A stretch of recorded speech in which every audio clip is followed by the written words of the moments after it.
Hello class 8th, this is Ruchi and welcome back to this channel। बच्चे आज इस video में हम देखेंगे अपना हिंदी बुक से चैप्टर नंबर 3 विच इज़ एक आशीर्वाद। ठीक है जी। और बच्चे लास्ट वीडियो में क्योंकि हमने इस चैप्टर का एक्सप्लेनेशन कंप्लीट कर दिया है तो इस वीडियो में देखना बनता है बच्चे इस चैप्टर का एक्सरसाइज। ठीक है, सो स्टार्ट करें इस चैप्टर का एक्सरसाइज। अच्छा, मैं बच्चे इस बुक से आपके लास्ट 2 चैप्टर्स को अपलोड कर चुकी हूँ, तो अगर उन दोनों चैप्टर्स में कोई आपको डाउट है, कोई क्वेरी है, कुछ समझ नहीं आ रहा है तो बच्चे आप उन दोनों वीडियोस को चेकआउट कर लीजिएगा। आपको सारी एक्सप्लेनेशन दोनों चैप्टर के सारा कुछ कवर हो जाएगा, आपको सारी एक्सरसाइज एक्सप्लेनेशन सारा कुछ, आपके सारे डाउट क्लियर हो जाएंगे।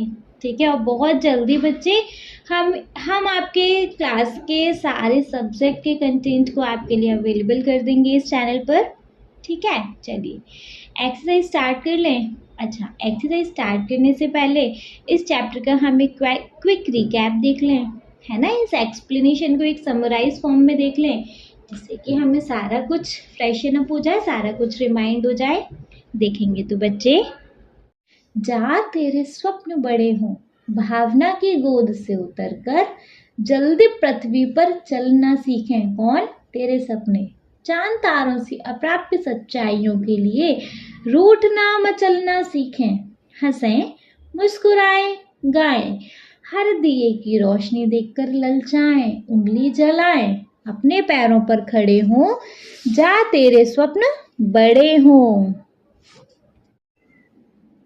मतलब है जी इसका कि कवि यहाँ पर कवि यहाँ पर सारे बच्चों को आशीर्वाद देते हैं, उनको शुभकामनाएं देते हैं कि तुम्हारे सपने बड़े हों, तुम्हारे सपने विशाल हों, ये सपने केवल कल्पनाओं तक सीमित ना रहें। मतलब बस तुम उनको सिर्फ कल्पनाओं तक ही सीमित ना रखो, बल्कि जल्द ही वास्तविकता का रूप लो, बल्कि जल्दी उनको रियलिटी में बदल दो। जो सोचो सिर्फ सोचो ही मत, उसको करके दिखाओ और उन्हें तुम साकार करने के लिए जमीन पर उतरकर प्रयास करो। बच्चे, जो भी तुम सपने देखो उन सपनों को सिर्फ और सिर्फ कल्पनाओं तक सीमित ना रखो, उन्हें जमीन पर उतरकर प्रयास करो उनको पूरा करने का, उनको हकीकत में बदलने का। जिस प्रकार एक बच्चा माँ की गोद से उतरकर चलना सीखता है, उसी प्रकार अपने सपनों को कल्पनाओं से उतारकर हकीकत में बदलो। ये मेरा तुमको शुभकामनाएं है। इसका अर्थ है कि केवल सपने देखना ही पर्याप्त नहीं है, उन्हें पूरा करने के लिए कर्म करना भी आवश्यक है। भैया, केवल सपना देखना ही काफी नहीं है। अगर सपना देखा है तो हकीकत में बदलने के लिए बच्चे मेहनत लगेगी, है ना। तो तुम इतनी मेहनत करो कि वो सारे सपने तुम्हारी हकीकत में बदल जाएं। चांद तारों से अप्राप्य सच्चाइयों के लिए रूठना मचलना सीखें। इसका मतलब है, इस पंक्ति में कवि कहते हैं कि तुम्हें उन सच्चाइयों को पाने के लिए रूठना और मचलना सीखना चाहिए जो अभी तक चांद तारों की तरह दूर और अप्राप्य लगती हैं। तुमको ऐसी इच्छा रखनी चाहिए, ऐसी तुम्हें हर ऐसी चीज की जिद करनी चाहिए जो चांद तारों से दूर और ना प्राप्त होने जैसी लगती है ना।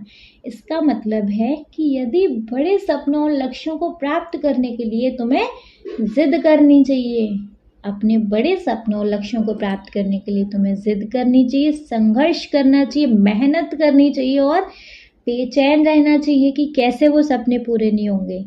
ठीक वैसे ही जैसे एक बच्चा अपने मनपसंद चीज के लिए रूठता और मचलता है। भैया, कोई बच्चा है छोटा सा, वो नहीं समझता पैसे हैं नहीं हैं, हम उस चीज को अफोर्ड कर सकते हैं नहीं कर सकते, बस जिद है, ये चाहिए तो चाहिए। और वो फाइनली उसकी जिद कब खत्म होती है? जब उसके हाथ में वो चीज होती है। सेम ऐसे ही वही जिद रखो कि कर सकता हूँ नहीं कर सकता, मेरे पास उस चीज का पाने के लिए मेरे पास सारी एसेसरीज हैं नहीं है, मुझे नहीं पता, मुझे ये चीज चाहिए तो चाहिए, मैं इतनी मेहनत करूंगा कि ये चीज मेरे हाथ होगी। यह एक प्रकार की अटूट इच्छा शक्ति और जुनून को दर्शाता है। यह लाइन जी अटूट इच्छा शक्ति और जुनून को दर्शाती है। ठीक है, हंसे मुस्कुराए गाएं, हर दिए की रोशनी देखकर ललचाएं और उंगली जलाएं। यहाँ कवि जो है इन पंक्तियों में कामना करते हैं कि तुम हमेशा हंसते रहो, मुस्कुराते रहो और खुशियाँ मनाते रहो और गाते रहो। इसके साथ ही तुम हर छोटी सी सफलता की किरण को देखकर ललचाओ, मतलब तुम हर सक्सेस के पीछे ललचाओ कि इसके पास है तो मेरे पास भी होनी चाहिए, मुझे हर चीज़ चाहिए, उसे पाने की तीव्र इच्छा रखनी चाहिए तुमको, जो किसी दिए की रोशनी की तरह दिखाई देती है। सक्सेस क्या है? एक दिए की रोशनी की तरह सक्सेस है, वो तुम्हें दिखाई देती है। और जलाएं का अर्थ है कि तुम्हें अपने राह में आने वाली बाधाओं या अंधेरे को दूर करने के लिए अपनी पूरी शक्ति और ऊर्जा से प्रयास करना चाहिए, चाहे वह कितना भी मुश्किल क्यों ना हो। यह सकारात्मकता, आशा और अटूट प्रयासों की प्रेरणा देता है। ठीक है, चलो, अपने पांव पर खड़े हों, जा तेरे स्वप्न बड़े हों। इसका मतलब है अंत में कवि आशीर्वाद देते हैं कि तुम आत्मनिर्भर बनो और अपने पैरों पर खड़े हो सको, यानी जीवन में तुम्हें सारी उपलब्धियां हासिल हों, जीवन में स्वावलंबी और सक्षम बनो, हर चीज को पाने के लिए सक्षम बनो। हाँ, यह पंक्ति व्यक्ति की स्वतंत्रता, आत्मविश्वास और अपनी क्षमता पर निर्भरता को दर्शाती है। कविता का समापन फिर से उसी शुभकामना के साथ होता है कि जा तेरे स्वप्न बड़े हों, जो इस पूरी कविता के केंद्रीय भाव को दोहराता है कि जीवन में बड़े सपने देखना और उन्हें पूरा करने के लिए निरंतर प्रयास करना ही महत्वपूर्ण है। ठीक है जी, चलिए अब स्टार्ट कर लेते हैं इस चैप्टर का एक्सरसाइज। तो सबसे पहले एक्सरसाइज में है पार्ट से। आइए अब हम सब इस कविता को थोड़ा और विस्तार से समझते हैं। नीचे दी गई गतिविधियां इस कार्य में आपकी सहायता करेंगी। भैया अब हम यहाँ पे नीचे विस्तार से समझेंगे। सबसे पहले है हमारे पास मेरी समझ से। मेरी समझ से के अंदर क्या है? क वाला है, निम्नलिखित प्रश्नों के उपयुक्त उत्तर के सन्मुख तारा बनाइए। कुछ प्रश्नों के एक से अधिक उत्तर भी हो सकते हैं। आपको जो भी मतलब क्वेश्चन दिए गए हैं उनके आपको यहाँ ऑप्शन भी दिए गए हैं। आपको जो भी ऑप्शन करेक्ट लगता है उसके सामने आपको स्टार बनाना है। हो सकता है एक से ज़्यादा ऑप्शन आपको ठीक लग रहे हो तो आप एक से ज़्यादा ऑप्शन पर भी स्टार बना सकते हैं। ठीक है, जैसे फर्स्ट है हमारे पास,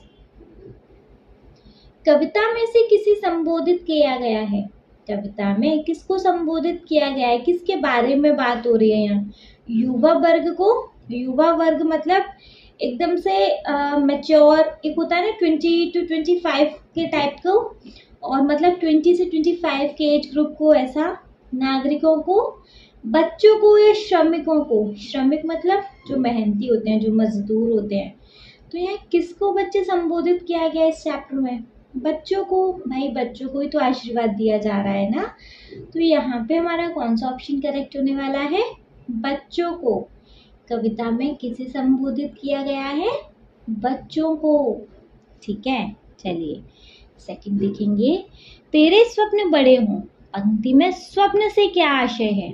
स्वप्न मतलब सपने, और सपने का मतलब क्या है? जो हम रात में देखते हैं? नहीं। तो बच्चे कौन से सपनों की बात हो रही है? बताइए यहाँ कौन से सपनों की बात हो रही है? चलो देख लेंगे, लेकिन सबसे पहले हम ऑप्शन देख लें। कल्पना की उड़ान भरना मतलब सारा कुछ इमेजिनेशन, वो आपकी इमेजिनेशन बड़ी हो।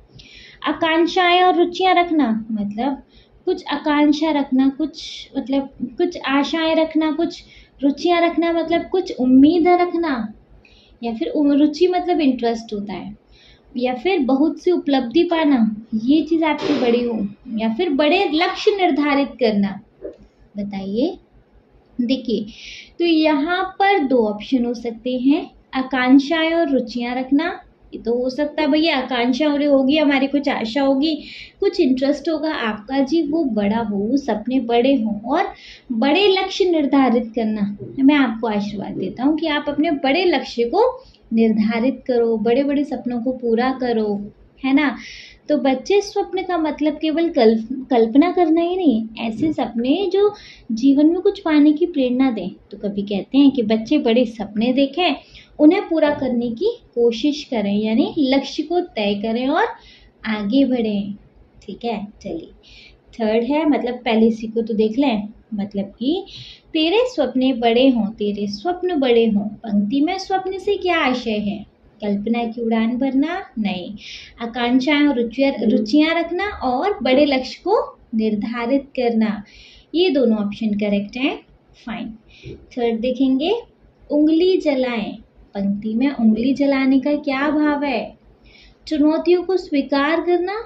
हाँ जी, ये तो है कि चुनौतियां स्वीकार करो और बस आगे बढ़ जाओ, उनको स्वीकार करके उनसे जीत कर आगे बढ़ जाओ, ये है। प्रकाश का प्रसार करना? प्रकाश का प्रसार करना, प्रकाश फैलाना? जी नहीं, ये नहीं है। अग्नि के ताप का अनुभव करना? ये तो बिल्कुल ही नहीं है। उंगली जलाने का मतलब ये थोड़ा ना कि मतलब कहीं आग जल रही और उस पर अपना हाथ दे दिया, बिल्कुल भी नहीं। कष्टों से नहीं घबराना? हाँ जी, कष्टों से घबराओ मत, चुनौतियों को स्वीकार करो। तो ये दोनों ऑप्शन करेक्ट हो सकते हैं। तो उंगली जलाएं पंक्ति में उंगली जलाने का क्या भाव है? चुनौतियों को स्वीकार करना और कष्टों से नहीं घबराना, है ना? हो सकता है। चलिए फोर्थ वन देख लें। तो फोर्थ वन वी हैव, बच्चे अपने पाँव पर खड़े हों। पंक्ति से क्या आशय है? अपने पैरों पर खड़े होना। बताइए, हम तो ऑलरेडी अपने पैरों पे खड़े हैं, तो इसका एग्जैक्ट ये मतलब तो नहीं है कि अपने पैरों पे खड़े होना। सफलता प्राप्त करना? हाँ जी, सफलता प्राप्त करो, अपने पैरों पर खड़े हो। कठिनाइयों का सामना करना? कठिनाइयों को सामना करने का मतलब अपने पैरों पे खड़े होने से तो बिल्कुल भी नहीं है। आत्मनिर्भर बनना मतलब कि खुद पर डिपेंड रहना, दूसरों पर डिपेंड नहीं रहना। तो ये ऑप्शन भी करेक्ट है। तो जी ऑप्शन करेक्ट है, अपने पैरों पे खड़े होना और आत्मनिर्भर होना। अपने पाँव पर खड़े हों पंक्ति से क्या आशय है? अपने पैरों पर खड़े होना और आत्मनिर्भर होना। करेक्ट है। समझ आ गया जी? आ गया तो फिर किस बात की देरी? देखिए अपना ख वाला क्वेश्चन। हो सकता है कि आपके समूह के साथियों ने अलग अलग उत्तर चुने हों। अपने मित्रों के साथ चर्चा कीजिए कि आपने ये उत्तर ही क्यों चुने।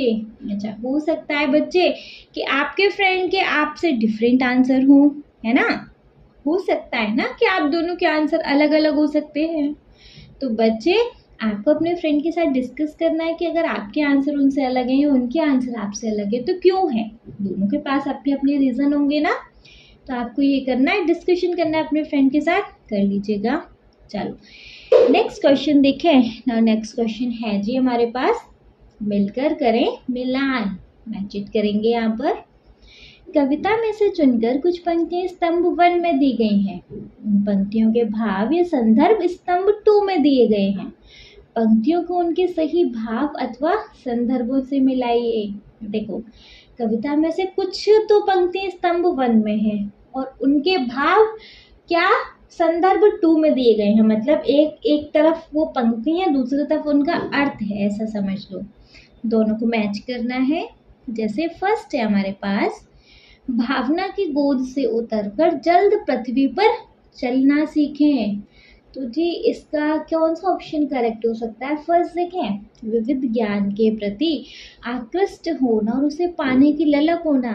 नहीं, भावना मतलब कल्पनाओं की, भावनाओं की, है ना? तो योगा सपनों को आनंद और मुस्कुराहटों में बदलें, कठिन परिस्थितियों में भी मनोबल बनाए रखें। जी नहीं, ये नहीं होगा। थर्ड है, भावनाओं में न बहकर वास्तविकता का सामना करें। हाँ जी, भावनाओं की गोद से उतरकर मतलब भावनाओं में न बहते हुए पृथ्वी पर चलना सीखें, वास्तविकता का सामना करें। ये ऑप्शन करेक्ट है कि भावनाओं में न बहकर वास्तविकता का सामना करें। ठीक है, चलो सेकंड भी है, हर दिए की रोशनी देखकर ललचाएं। ऑप्शन देखेंगे। फर्स्ट देखें, विविध ज्ञान के प्रति मतलब डिफरेंट टाइप के ज्ञान के प्रति आकृष्ट होना और उसे पाने की ललक होना। हाँ जी, ये ऑप्शन करेक्ट हो सकता है कि हमें हर तरीके के ज्ञान के लिए आकृष्ट होना चाहिए और उसे पाने की हमारे अंदर ललक होनी चाहिए, हमारे अंदर इच्छा होनी चाहिए। ठीक है, तो बच्चे यहाँ पर फर्स्ट ऑप्शन ही करेक्ट हो सकता है। हर दिए की रोशनी देखकर ललचाएं, मतलब विविध ज्ञान के प्रति आकृष्ट होना और उसे पाने की ललक होना। ठीक है, चलो थर्ड देखेंगे। चांद तारों सी अप्राप्य सच्चाइयों के लिए रूठना मचलना सीखें। मतलब देखो, ऑप्शन सेकंड आप देखिए, सपनों को आनंद और मुस्कुराहटों में बदलें, कठिन परिस्थितियों में भी मनोबल बनाए रखें। ऑप्शन हो सकता है क्या? नहीं, क्योंकि फर्स्ट तो बुक हो गया, सेकंड ये नहीं है। चलो थर्ड देखेंगे, भावनिक थर्ड वाला भी हो गया। फोर्थ देखेंगे, असंभव से लगने वाले लक्ष्यों के लिए हट करना और प्रयास करना, है ना। रूठना मत चलना सीखे, मतलब जिद करो और फिर उसको पाने का प्रयास करो। असंभव से लगने वाले लक्ष्य, चांद तारे जी असंभव से ही है ना। ऐसे लक्ष्यों को चुनो और उनको प्राप्त करने का प्रयास करो। तो फोर्थ वन इज करेक्ट। सो चांद तारों से अप्राप्य सच्चाइयों के लिए रूठना मचलना सीखें। इसका ऑप्शन हो सकता है असंभव से लगने वाले लक्ष्यों के लिए हट और प्रयास करना। करेक्ट है। चलो फोर्थ वन देखें, हंसें मुस्कुराएं गाएं, मतलब कि इसका तो एक ही ऑप्शन बचा है। सेकंड क्या है? सपनों का आनंद और मुस्कुराहट में बदलें, सपनों को आनंद और मुस्कुराहटों में बदलें, कठिन परिस्थितियों में भी मनोबल बनाए रखें। ठीक है, तो हंसे मुस्कुराएं गाएं का मतलब हो सकता है जी सपनों को आनंद और मुस्कुराहटों में बदलें, कठिन परिस्थिति में भी मनोबल बनाए रखें। ठीक है, तो चलो एक बार एक बार इनका रिवाइज कर ले, देख ले, अगर किसी का कुछ मिस्टेक हो गया होगा तो करेक्ट हो जाएगा। फर्स्ट है, भावनाओं के गोद से उतरकर जल्द पृथ्वी पर चलना सीखें। इसका थर्ड ऑप्शन होगा भावनाओं में न बहकर वास्तविकता का सामना करना। सेकंड वी हैव, हर दिए की रोशनी देखकर ललचाएं। इसका फर्स्ट देखेंगे, विविध ज्ञान के प्रति आकृष्ट होना और उसे पाने की ललक होना। थर्ड वी हैव, चांद तारों से अप्राप्य सच्चाइयों के लिए रूठना मचलना सीखें। इसका फोर्थ हो जाएगा कि असंभव से लगने वाले लक्ष्यों के लिए हट और प्रयास करना। फोर्थ वी हैव, हंसे मुस्कुराएं गाएं। इसका तो एक ही ऑप्शन करेक्ट है, सेकंड वाला, मतलब वही बचा है बस। सपनों को आनंद और मुस्कुराहटों में बदलें, कठिन परिस्थितियों में भी मनोबल बनाए रखें। गेट दैट जी? समझ आ गया? आ गया तो चलिए फिर देखेंगे अपना नेक्स्ट क्वेश्चन विच इज पंक्तियों पर चर्चा। कुछ पंक्तियां होंगी उन पर चर्चा करनी है। क्वेश्चन तो पढ़ लें पहले।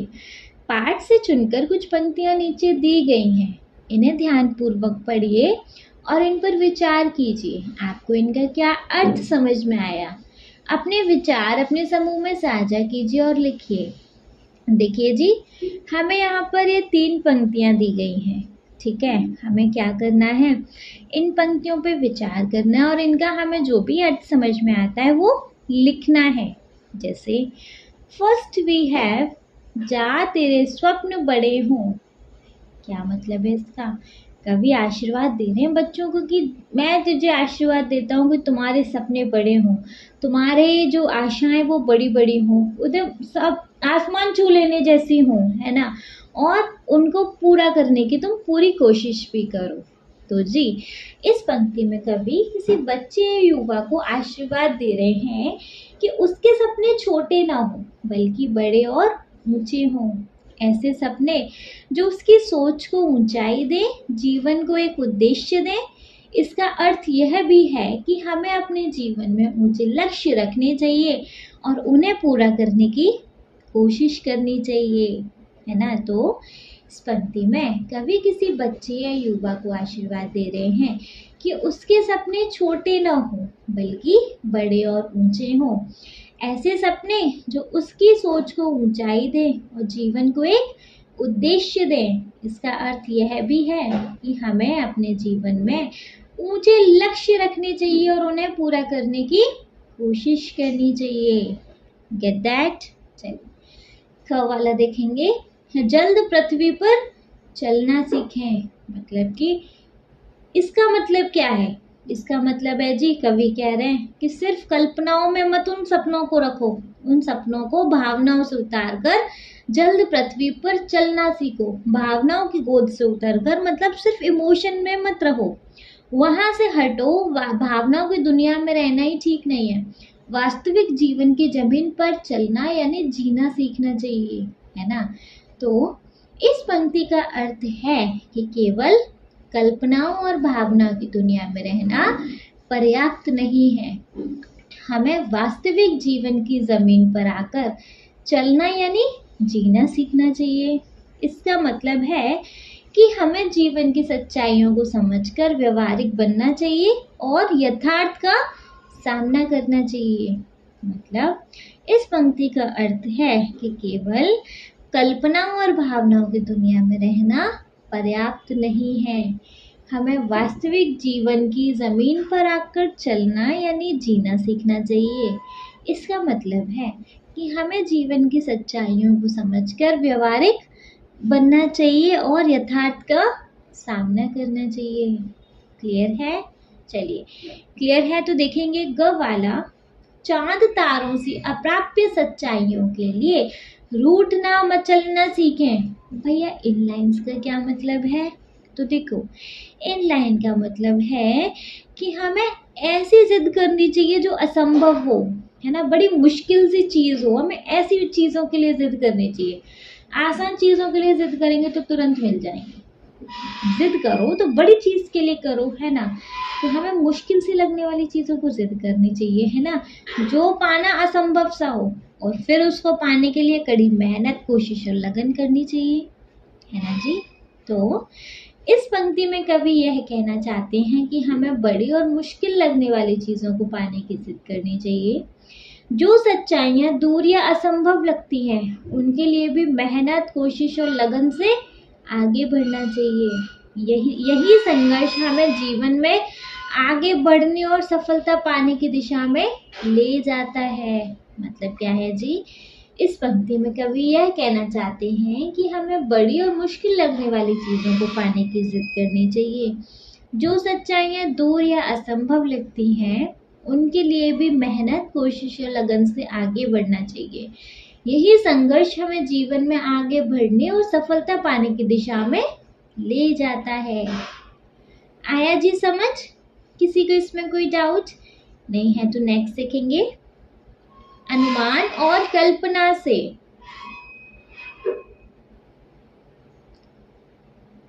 अपने समूह में मिलकर चर्चा कीजिए। भैया चर्चा करनी है अपने समूह में, कब वाला देख लेंगे। कविता में सपनों के बड़े होने की बात की गई है। कविता में सपनों के बड़े होने की बात की गई है। आपके अनुसार बड़े सपने कौन से हो सकते हैं और क्यों? भैया आपके अकॉर्डिंग, अच्छा यहाँ पे सबके आंसर बच्चे डिफरेंट हो सकते हैं ना। कविता में सपनों के बड़े होने की बात कही है। अच्छा, किसी के लिए कोई सपना बड़ा हो सकता है, किसी के लिए कोई और सपना बड़ा हो सकता है, तो सबके अलग अलग सपने हो सकते हैं, सबके अकॉर्डिंग वो सपने अलग अलग तरीके से बड़े हो सकते हैं। ठीक है, तो ये आंसर बच्चे मिसमैच हो सकते हैं, वेरी कर सकते हैं सबके, बट जो मैं आपको आंसर नोट डाउन करा रही हूँ ये है कि मेरे अनुसार बड़े सपने वो होते हैं जो केवल हमारे लिए ही नहीं बल्कि समाज और देश के लिए भी उपयोगी हों, है ना। जैसे डॉक्टर बनकर बीमार लोगों की सेवा करना, है ना जी। ये सपना देखो सिर्फ हमारे लिए ही नहीं है, हमारे काम नहीं आएगा, लोगों के भी काम आएगा। तो डॉक्टर बनकर बीमार लोगों की सेवा करना, वैज्ञानिक बनकर नई खोजें करना जो दुनिया को बेहतर बनाए, है ना भैया। वैज्ञानिक बनना भी कोई आम बात नहीं है ना। शिक्षक बनकर बच्चों को अच्छा नागरिक बनाना, या फिर खिलाड़ी बनकर देश का नाम रोशन करना। बड़े सपने हमें मेहनत, लगन और अनुशासन के रास्ते पर चलने की प्रेरणा देते हैं। तो बच्चे, मेरे अनुसार बड़े सपने वो होते हैं जो केवल हमारे लिए ही नहीं बल्कि समाज और देश के लिए भी उपयोगी हों। जैसे डॉक्टर बनकर बीमार लोगों की सेवा करना, या फिर वैज्ञानिक बनकर नई खोजें करना जो दुनिया को बेहतर बनाए, या फिर शिक्षक बनकर बच्चों को अच्छा नागरिक बनाना, या फिर खिलाड़ी बनकर देश का नाम रोशन करना, है ना। बड़े सपने हमें मेहनत, लगन और अनुशासन के रास्ते पर चलने की प्रेरणा देते हैं। क्लियर है? समझ में आ गया? चलो, समझ में आ गया तो देखेंगे अपना ख वाला क्वेश्चन विच इज, देखो, हर दिए की रोशनी देखकर ललचाएं उंगली जलाएं। पंक्ति में सपनों और लक्ष्यों को पूरा करने की ललक की बात की गई है।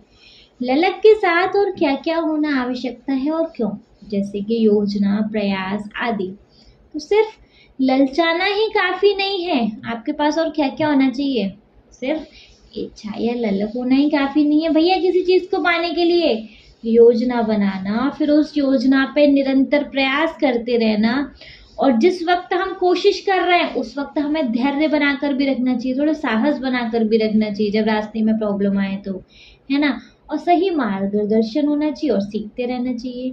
ये सारी चीजें हो सकती है ना। तो सिर्फ इच्छा या ललक होना ही काफी नहीं है, किसी भी लक्ष्य को पाने के लिए जरूरी है योजना बनाना, निरंतर प्रयास करना, धैर्य और साहस रखना और सही मार्गदर्शन और सीखना, है ना। तो बच्चे सिर्फ योजना बनाना इज नॉट इनफ। योजना बनाना है ताकि हमें पता हो कि हमें कौन कौन से कदम उठाने हैं, है ना, पहले से प्लान करके रखना है। निरंतर प्रयास करते रहना मतलब बिना थके और बिना रुके बराबर काम करते रहना। धैर्य और साहस रखना, क्योंकि रास्ते में कई कठिनाइयां आती हैं तो उस वक्त हमें धैर्य और साहस रखना चाहिए। सही मार्गदर्शन और सीखना बच्चे, ताकि हम गलतियों से सीख सकें और आगे बढ़ सकें, है ना। तो सिर्फ इच्छा या ललक होना ही काफी नहीं है, किसी भी लक्ष्य को पाने के लिए जरूरी है योजना बनाना, ताकि हमें पता हो कि हमें कौन कौन से कदम उठाने हैं। निरंतर प्रयास करना, बिना थके बिना रुके, धैर्य और साहस रखना, क्योंकि रास्ते में कई कठिनाइयां आती हैं। सही मार्गदर्शन और सीखना, ताकि हम गलतियों से सीख सकें और आगे बढ़ सकें। इन सब के बिना हमारा सपना अधूरा रह सकता है ना जी। समझ आ गया? आगे तो देखेंगे अपना ग वाला विच इज, कल्पना कीजिए मतलब सोचिए, आपका सपना ही आपका मित्र है, आपको उससे बातचीत करनी है तो आप क्या बात करोगे? भैया आपका ओन क्वेश्चन हो सकता है। सोचो, जो आप सपना देख रहे हो वो आपका मित्र है और आपको उससे बात करनी है, क्या बात करोगे? जैसे, तू हमेशा मेरे साथ रहना, जब मैं थक जाऊं तो मुझे हिम्मत देना, और जब मैं हार मानने लगूं तो मुझे याद दिलाना कि तू मुझे कितना प्यारा है, तू मुझसे कभी दूर मत जाना, मैं तुझे पाने के लिए हर कोशिश करूंगा और कभी हार नहीं मानूंगा, है ना। तो तू हमेशा मेरे साथ रहना, जब मैं थक जाऊं तो तू मुझे हिम्मत देना, और जब मैं हार मानने लगूं तो मुझे याद दिलाना कि तू मुझे कितना प्यारा है, तू मुझसे कभी दूर मत जाना, मैं तुझे पाने की हर कोशिश करूंगा और कभी हार नहीं मानूंगा। हो सकता है जी। चलो, तो फिर घ वाला देखें। सो द घ वाला वी हैव, यदि आप किसी को आशीर्वाद देना चाहते हो तो आप किसे और क्या आशीर्वाद दोगे और क्यों? आप इस क्वेश्चन को खुद से करेंगे।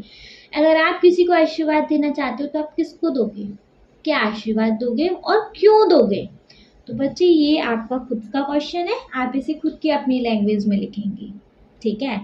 चलिए, now next question we have जी, कविता की रचना। इस कविता में सपने को मनुष्य की तरह हंसते मुस्कुराते गाते हुए बताया गया है। इस कविता में सपने को मनुष्य की तरह मतलब सपना इस मनुष्य की तरह हंसते मुस्कुराते गाते हुए बताया है। ध्यान से देखें तो इस कविता में इस प्रकार की अन्य विशेषताएं भी दिखाई देंगी, उन्हें लिखिए और कक्षा में उन पर चर्चा कीजिए। जैसे बच्चे, इस कविता में और कौन कौन सी विशेषताएं हैं? देखो, मानवीकरण, यहाँ मानवीकरण है, प्रेरणात्मक शैली है, प्रेरणा देने वाली शैली है यहाँ पे, संदेशात्मक भाषा का यूज हो रहा है, और यहाँ ऐसी कौन सी विशेषताएं? कल्पना और यथार्थ का मेल है, और भावनात्मक गहराई है। कैसे है मैम? ऐसे है जी, देखो, मानवीकरण, कवि ने सपनों को इंसान की तरह दर्शाया है जो हंसते मुस्कुराते मचलते रूठते और अपने पैरों पर खड़े होते हैं। जैसे उंगली जलाएं, मचलना सीखें, मुस्कुराएं, अपने पाँव पर खड़े हों, है ना। प्रेरणात्मक शैली क्यों है इस कविता की विशेषता? क्योंकि पूरी कविता एक आशीर्वाद और प्रेरणा की तरह है, जो व्यक्ति को आत्मनिर्भर बनने और सपनों को साकार करने के लिए प्रेरित करती है। थर्ड वी हैव संदेशात्मक भाषा। संदेशात्मक भाषा क्यों है? कि कविता केवल भावनात्मक नहीं है, बल्कि इसमें जीवन का एक सशक्त संदेश है। बड़े सपने देखो, मेहनत करो और सच्चाई को अपनाओ, है ना। नेक्स्ट वी हैव कल्पना और यथार्थ का मेल। तो कविता में कल्पनाशीलता के चांद तारे जैसे सपने के साथ साथ यथार्थ की जमीन पर चलने की भी सीख दी गई है ना। तो कविता में कल्पनाशीलता के साथ साथ यथार्थ की जमीन पर चलने की भी सीख दी गई है। नेक्स्ट है जी भावनात्मक गहराई। कविता में स्नेह, आशा, चिंता और प्रेरणा का सुंदर संगम है। जैसे कोई माता पिता अपने बच्चों को जीवन की चुनौतियों के लिए तैयार कर रहे हों, है ना। तो देखो कविता की अन्य विशेषताएं इस प्रकार हैं। मानवीकरण, कवि ने सपनों को इंसान की तरह दर्शाया है, जो हंसते मुस्कुराते मचलते रूठते और अपने पैरों पर खड़े होते हैं। प्रेरणात्मक शैली, तो पूरी कविता एक आशीर्वाद और प्रेरणा की तरह है, जो व्यक्ति को आत्मनिर्भर बनने और अपने सपनों को साकार करने के लिए प्रेरित करती है। नेक्स्ट है संदेशात्मक शैली। भाषा कविता केवल भावनात्मक नहीं है, बल्कि इसमें जीवन का एक सशक्त संदेश है। बड़े सपने देखो, मेहनत करो और सच्चाई को अपनाओ। नेक्स्ट है कल्पना और यथार्थ का मेल। कविता में कल्पनाशीलता के साथ साथ यथार्थ की जमीन पर चलने की भी सीख दी गई है। वी हैव भावनात्मक गहराई। कविता में स्नेह, आशा, चिंता और प्रेरणा का सुंदर संगम है। जैसे कोई माता पिता अपने बच्चों को चुनौतियों के लिए तैयार कर रही हूँ। ठीक है, समझ आ गया? तो चलिए फिर नेक्स्ट क्वेश्चन देखेंगे। Now G next question we have Srijan. इस कविता के आरंभ में ही एक संज्ञा शब्द है स्वप्न। हाँ जी, स्वप्न मतलब एक संज्ञा, सपना। इस शब्द को केंद्र में रखते हुए अनेक क्रिया शब्दों का ताना बाना बुना गया है। जैसे चलना, रूठना, मचलना, सीखना, हंसना, मुस्कुराना, गाना, ललचाना, और इस प्रकार कविता पूरी हो जाती है। आप भी किसी एक संज्ञा शब्द के साथ विभिन्न क्रिया शब्दों का प्रयोग करते हुए अपनी कविता बनाकर कक्षा में सुनाइए। भैया एक संज्ञा शब्द पकड़ो और उसके ऊपर फिर एक कविता बना दो। जैसे बादलों को घिरते देखा है, गरजते देखा है, बरसते देखा है। ऐसे एग्जाम्पल लो, कोई कविता बना दो। खुद बना सकते हैं, बट जो बच्चे मैं आपको यहाँ दिखा रही हूँ वो ये है, जैसे सूरज के ऊपर कविता बनाते हैं। सूरज को उगते देखा है, चमकते देखा है, धीरे धीरे ऊपर चढ़ते देखा है।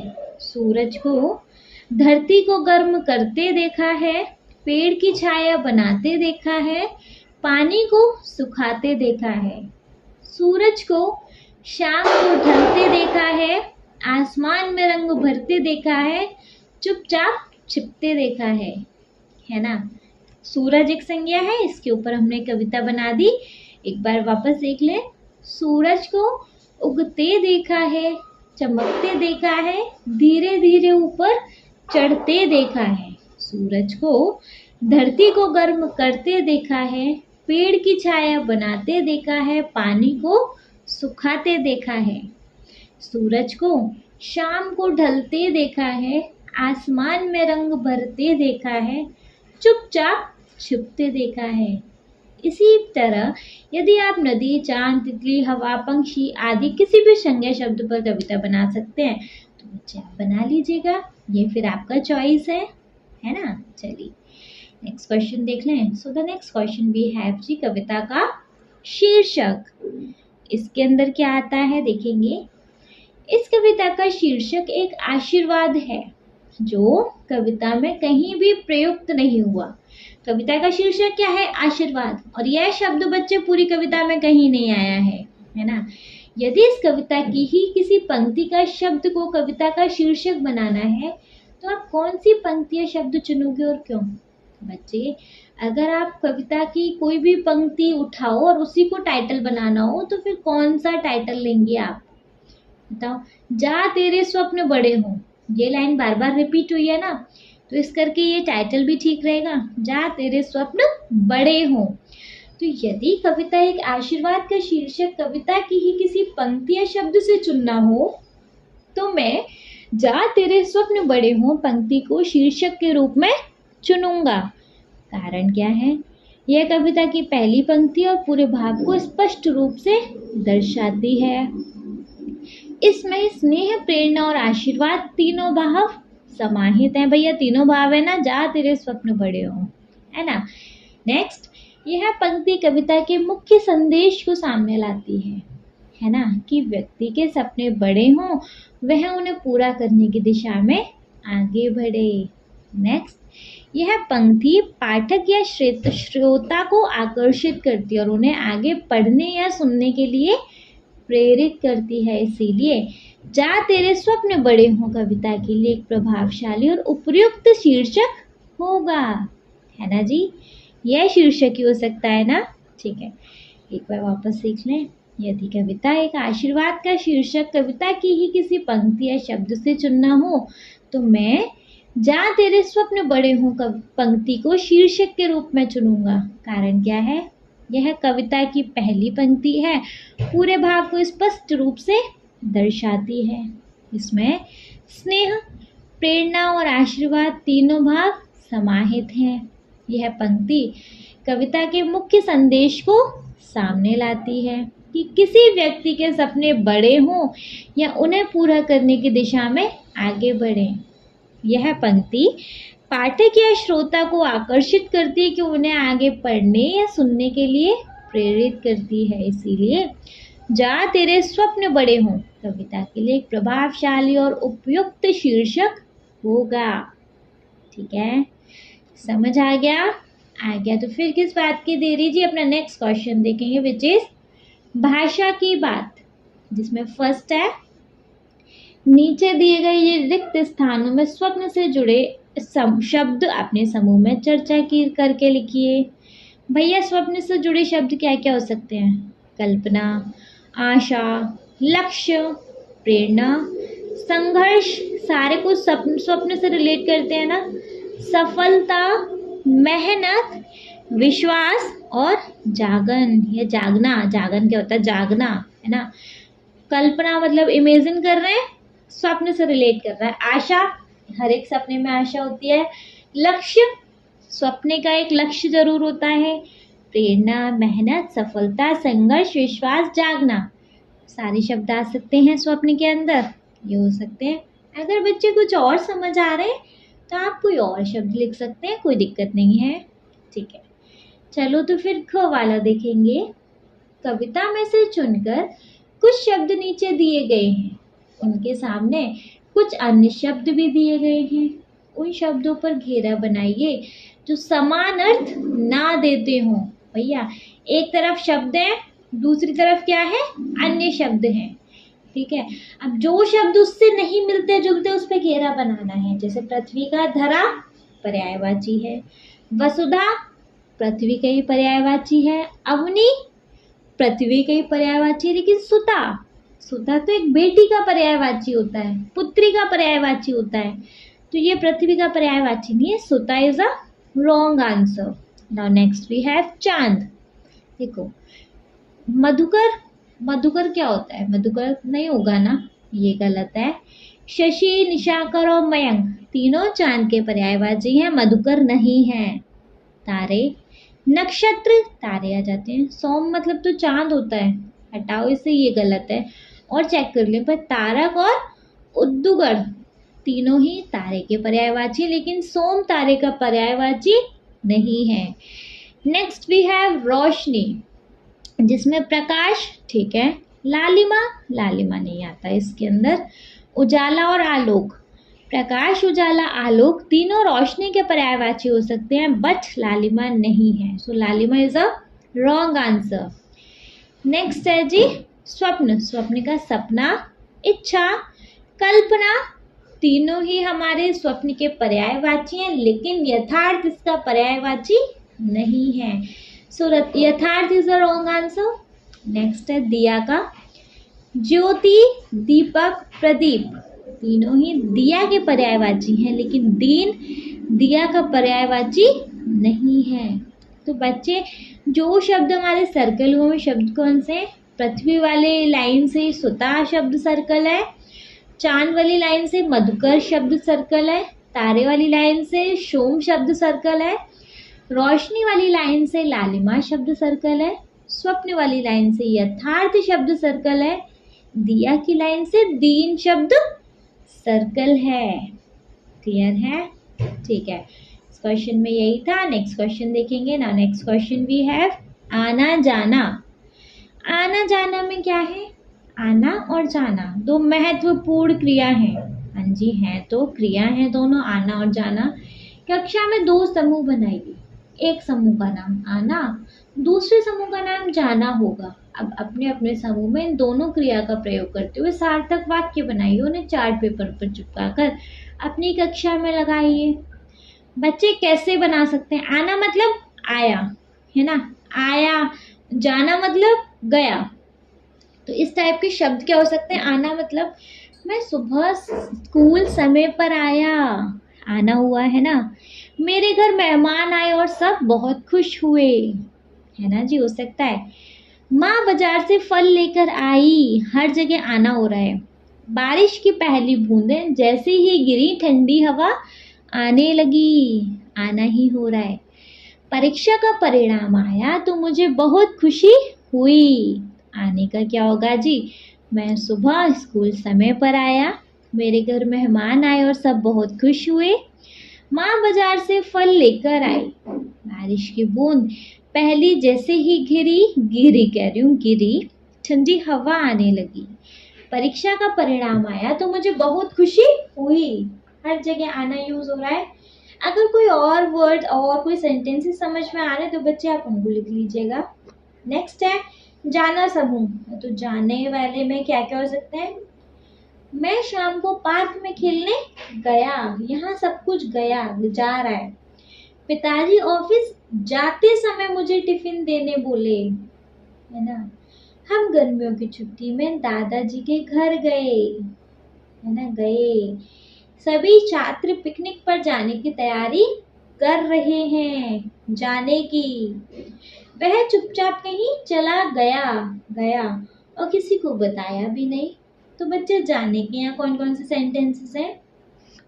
मैं शाम को पार्क में खेलने गया, पिताजी ऑफिस जाते समय मुझे टिफिन देने बोले, हम गर्मियों की छुट्टी में दादी के घर गए, सभी छात्र पिकनिक पर जाने की तैयारी कर रहे हैं, वह चुपचाप कहीं चला गया और किसी को बताया भी नहीं।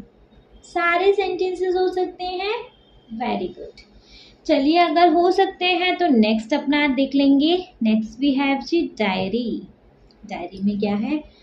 हंसे, मुस्कुराएं, गाएं। आपने किसी एक दिन की समस्त गतिविधियों पर ध्यान दीजिए और अपनी डायरी में लिखिए। आप दिन भर में कब कब हंसे, कब कब मुस्कुराए, कब कब गाए, कब कब रूठे, कब कब मचले, अपनी डायरी में लिखना है। डायरी लिखनी है। अच्छे देखो, वैसे आपका खुद का ये ओन क्वेश्चन रहेगा, आप यहाँ खुद से अपने अपने आंसर लिख सकते हैं, लेकिन डायरी लिखने का तरीका क्या है वो मैं आपको बता दूं। एक एग्जाम्पल के तौर पे एक फॉर्मेट समझ आ जाएगा, फिर आपको चाहिए तो आप इसको अपने अकॉर्डिंग बना लीजिएगा, ठीक है। जैसे तिथि, सबसे पहले हमें डेट लिखनी है, स्थान लिखना है, हम कहाँ पे डायरी लिख रहे हैं, और फिर लिखना है प्रिय डायरी। आज का दिन मतलब डायरी के लिए एक लेटर लिख रहे हैं ऐसे। आज का दिन बहुत रोचक और भावनाओं से भरा था। सुबह जब मैंने भाई की मज़ेदार हरकत देखी तो मैं ज़ोर से हंस पड़ा। कब कब हंसे? यहाँ हंस पड़ा। स्कूल में जब अध्यापिका ने मेरी प्रशंसा की तो मैं खुशी से मुस्कुरा दिया, यहाँ मुस्कुराया है। संगीत की कक्षा में हम सब ने मिलकर एक प्यारा गीत गाया, यहाँ गीत गाया जो दिल को बहुत भाया। लंच में जब मेरा मनपसंद खाना नहीं बना तो मैं थोड़ी देर के लिए रूठ गया, यहाँ रूठ गए जी। खेलते समय जब मैं आउट हो गया तो मुझे बहुत गुस्सा आया और मैं थोड़ी देर मचला भी, पर फिर सब ठीक हो गया। मचला, है ना। दिन का अंत बहुत अच्छा रहा क्योंकि माँ ने मुझे मेरी पसंद की कहानी सुनाई, है ना, जिस पर मेरे चेहरे पर फिर से मुस्कान आ गई। तो बच्चे इस तरीके से आप अपनी डायरी लिख सकते हैं, आज का दिन बहुत अच्छा और यादगार रहा। इस तरीके से आप अपनी डायरी को तरह तरीके से अच्छे तरीके से लिख सकते हैं। चलो नेक्स्ट देखेंगे जी। नेक्स्ट वी हैव है पार्ट से आगे। पार्ट से आगे में बच्चे सबसे पहले क्या है, पार्ट से आगे में सबसे पहले है आपकी बात। आपकी बात हो रही है यहाँ। का वाला क्वेश्चन है, कविता के माध्यम से बड़े लक्ष्य निर्धारित करने और उन्हें पूरा करने का आशीर्वाद दिया गया है। दिन प्रतिदिन के जीवन में आपको आपके माता पिता, अध्यापक एवं परिजनों से किस किस तरह के आशीर्वाद मिलते हैं, अपने लेखन पुस्तिका पे लिखिए। भैया आपको दिन में अपने माता पिता से, अध्यापक से और परिजनों से कैसे कैसे आशीर्वाद मिलते हैं, उन सबको अपनी एक नोटबुक पर लिखिए। कैसे कैसे आशीर्वाद मिलते हैं, जैसे आपका ही खुद का ओन क्वेश्चन हो सकता है, ये भी आप अपने अकॉर्डिंग लिखिएगा। जैसे ईश्वर करे तो खूब पढ़े और खूब ऊंचाई तक पहुंचे। घर वाले ही देते हैं, दादा दादी के, मम्मी पापा के, किसी के भी आप पैर छूते हो तो भगवान करे तो खूब पढ़े लिखे और ऊंचाइयों तक पहुंचे, है ना। तू सदा सच्चाई के रास्ते पर चले, ऐसे आशीर्वाद मिलते हैं ना। हर मुश्किल से लड़ने की ताकत तुझ में हो, भगवान करे हर मुश्किल से लड़ने की ताकत तुझ में हो, भगवान तुझे हर मुश्किल से बचाए रखे। तेरा मन पढ़ाई में लगे और तू सबका आदर करे, भगवान करे। भगवान तुझे हर खुशी दे, तेरा आत्मविश्वास हमेशा बना रहे, है ना। ये सारे आत्मविश्वास मुझे आत्मबल देते हैं और मेरे जीवन के लक्ष्यों को पाने की प्रेरणा भी प्रदान करते हैं। ये सारे आशीर्वाद हो सकते हैं। Very good. चलिए तो फिर मूव करेंगे ख वाले क्वेश्चन पे। आप भी अपने छोटों के प्रति किसी न किसी प्रकार से शुभेच्छा प्रकट करते होंगे, उन्हें लिखिए। जैसे शुभेच्छाएं कैसी होती हैं बच्चे, उनके लिए कुछ अच्छी इच्छाएं, है ना। जैसे आप एक तरीके से आप ऐसे समझो, आप अपने छोटों को क्या आशीर्वाद देते हो, हमेशा खुश रहो, अपने सपनों को कभी छोटा मत समझना, पढ़ाई में मन लगाना और हमेशा अव्वल आना। इस तरीके से हमारी शुभकामनाएं होती है ना। जो भी चाहो उसमें सफलता जरूर मिले तुमको, भगवान करे। हमेशा सच्चाई पर चलना और बड़ों का सम्मान करना। इनसे आदर भी हो सकते हैं तो आप उनको और लिख सकते हैं और यहाँ पर ऐड ऑन कर सकते हैं, है ना। चलिए नेक्स्ट क्वेश्चन देख लें। नाउ नेक्स्ट क्वेश्चन भी है बच्चे, सपनों की बातें। इसके अंदर है, आप क्या करना चाहते हैं और क्या पाना चाहते हैं। भैया आप क्या करना चाहते हैं और क्या पाना चाहते हैं, बताएंगे आपको क्या करना है क्या पाना है, ठीक है। उन्हें एक पर्ची पर लिखो। क्या करना है, उनको एक पर्ची पे लिखना है। फाइन। पर्ची पर अपना नाम लिखना आवश्यक नहीं है। अपने अध्यापक द्वारा लाए गए डिब्बे में अपनी अपनी पर्ची डाल दें। अध्यापक एक एक करके पर्चियों पर लिखें, सपने को पढ़कर सुनाएं। सभी विद्यार्थी अपने अपने सुझाव दें कि सपने को पूरा करने के लिए किस तरह के प्रयत्न करने होंगे, किस तरह की योजना बनानी होगी, किससे और किस प्रकार का सहयोग लिया जा सकता है। और लक्ष्य प्राप्ति में लक्ष्य प्राप्ति में संभावित चुनौतियां कौन कौन सी हो सकती हैं। जैसे किस तरीके के प्रयत्न करने होंगे, किस तरीके की कोशिश करनी होगी किसी भी लक्ष्य को प्राप्त करने के लिए, बताइए। कड़ी से कड़ी मेहनत करनी होगी, नियमित पढ़ाई और अनुशासन जरूरी होगा। भाई कोई भी लक्ष्य प्राप्त करना है, एक नियमित पढ़ाई, डेली पढ़ाई और एक अनुशासन होना चाहिए, डिसिप्लिन होना चाहिए। थर्ड वी हैव कठिन विषयों जैसे विज्ञान, गणित की गहराइयों से समझ बनानी होगी। ये सारे सब्जेक्ट को हम बच्चे ऊपर से ओरल ब्रश अप नहीं कर सकते, इनको हमें डीपली पढ़ना पड़ेगा, है ना। और आत्मविश्वास बनाए रखना होगा। भैया किसी को किसी भी लक्ष्य को प्राप्त करना है तो उसके लिए हमारी ये सारी कोशिशें हो सकती हैं। किस तरह से योजना बनानी होगी बताइए। तो जैसे लक्ष्यों के अनुसार पढ़ाई का समय तय करना होगा। योजना बनानी है मतलब प्लानिंग बनानी है। समय का सही प्रबंधन सीखना होगा। चरणबद्ध योजना बनानी होगी, जैसे रोज का अध्ययन, साप्ताहिक लक्ष्य, मॉक टेस्ट आदि, है ना। मतलब टाइम टाइम पर एक ऐसी टेस्ट सीरीज देनी होगी। लंबी परीक्षाएं जैसे नीट, यूपीएससी के लिए रणनीति बनानी होगी भैया, एक स्ट्रेटेजी बनानी होगी, है ना। अब किससे और किस प्रकार का सहयोग लिया जा सकता है। माता पिता से भावनात्मक और आर्थिक सहयोग मिलेगा। अध्यापकों से भैया मार्गदर्शन और शंका का समाधान मिलेगा। दोस्तों और साथियों से प्रेरणा और सहयोगात्मक अध्ययन मिलेगा। और कोचिंग, पुस्तकालय, ऑनलाइन संसाधनों से शैक्षिक सहायता मिलेगी, है ना जी। चलो, और लक्ष्य प्राप्ति में संभावित चुनौतियां कौन कौन सी हो सकती हैं। प्रतियोगिता और परीक्षा का दबाव, कौन कौन से हमारे पास चैलेंजेस आ सकते हैं। बीच बीच में कंपटीशन आ सकते हैं और परीक्षा का दबाव आ सकता है। कभी कभी आत्मविश्वास में कमी भी आ सकती है, मतलब कभी कभी लगेगा पढ़ने का मन नहीं हो रहा, हमसे नहीं हो रहा। इस तरीके से हमारा सेल्फ कॉन्फिडेंस भी कभी कभी लो हो सकता है।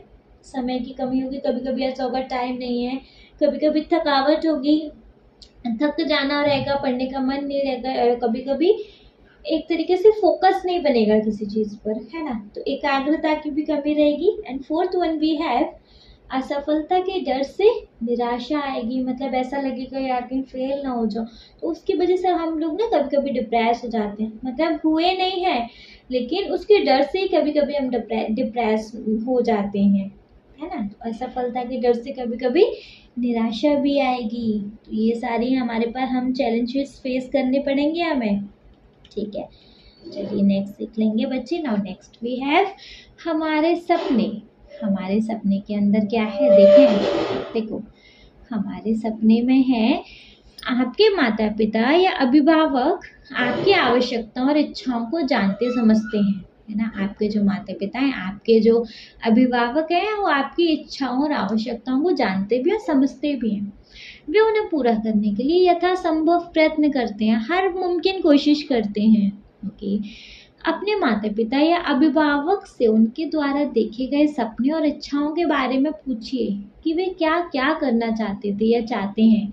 नीचे दी गई तालिका में उन सपनों को लिखिए। आप इस तालिका को और बढ़ा सकते हैं। भैया घर में सब फैमिली मेंबर से पूछो तुम्हारे क्या सपने हैं, तुम क्या करना चाहते थे, या हो सकता है अभी कुछ करना चाहते हो, है ना। तो आपको ये सारी चीज़ें लिखनी। जैसे माँ ने कहा, मम्मी से आपने पूछा, बच्चे अलग अलग आंसर हो सकते हैं।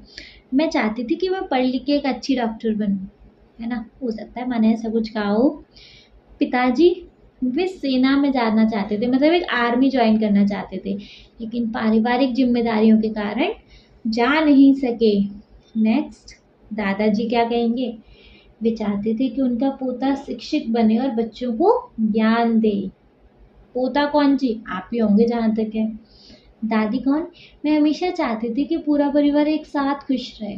सबके अलग अलग सपने हो सकते हैं ना। नाना जी, वे वकील बनना चाहते थे और न्याय के लिए काम करना चाहते थे।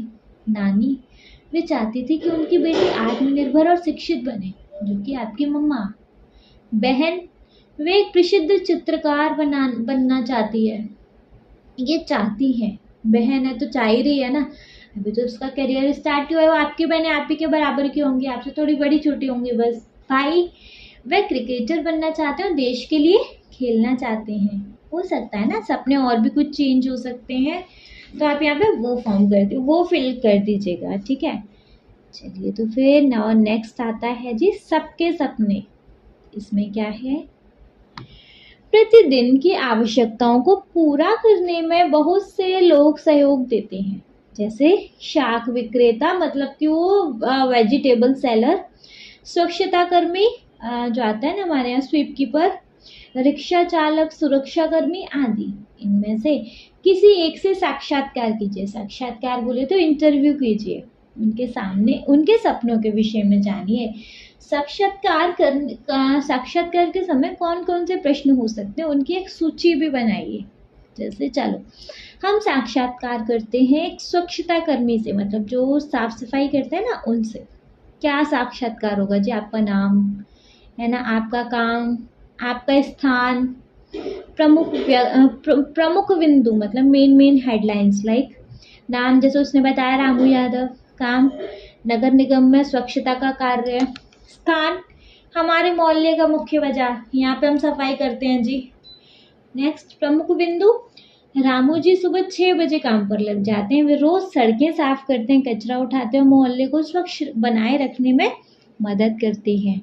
उन्होंने बताया कि उनका सपना है कि उनके बच्चे पढ़ लिख कर एक अच्छा जीवन जिए। वे चाहते हैं कि समाज स्वच्छता कर्मियों का सम्मान करे, उनके ये सपने हैं। ठीक है, साक्षात्कार के समय, इंटरव्यू के समय पूछे जाने वाले संभावित प्रश्न, क्या क्या प्रश्न पूछ सकते हैं जी आप? जैसे आपका नाम क्या है, आप ये काम कब से कर रहे हैं, आपका रोज का काम कब शुरू होता है, कितने बजे तक चलता है, ऐसे क्वेश्चन हो सकते हैं ना।